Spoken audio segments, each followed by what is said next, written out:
हाथी और चिड़िया। किसी पेड़ में एक चिड़िया रहती थी और वह अपने घोंसले में अंडों से चूजे के निकलने का बेसब्री से इंतजार कर रही होती है। पर तभी वहाँ एक गुस्सैल हाथी आ जाता है। वह आसपास के सभी पेड़ को रोनते हुए तोड़फोड़ करने लगता है और उसी दौरान उस चिड़िया के पेड़ तक भी वह पहुँच जाता है। फिर वह उस पेड़ को गिराने के लिए जोर जोर से हिलाता है, लेकिन पेड़ को वह नहीं गिरा पाता है।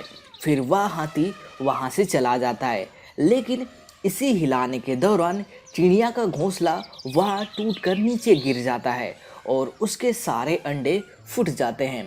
बेचारी चिड़िया काफ़ी ज़्यादा दुखी होती है। फिर वह जोर जोर से रोने लगती है। फिर चिड़िया हाथी से बदला और उसे सबक सिखाने के लिए वह अपने एक मित्र कठफोड़वा के पास जाती है।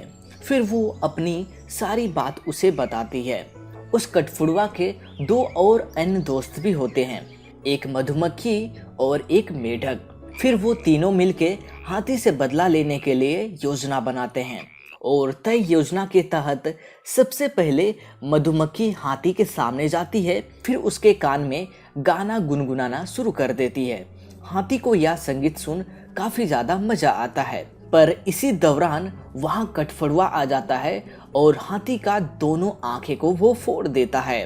अब हाथी अंधा हो जाता है और अब वो दर्द से कराहने लगता है।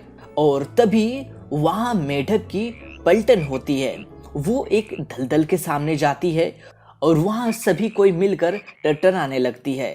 मेढक की टरटराने की आवाज़ सुनकर हाथी को लगता है कि आमने सामने कोई तालाब है और वो जैसे ही उस आवाज़ को सुनकर उस दिशा की ओर आगे बढ़ता है, वह हाथी दलदल में फंस जाता है और वो वहीं मर जाता है।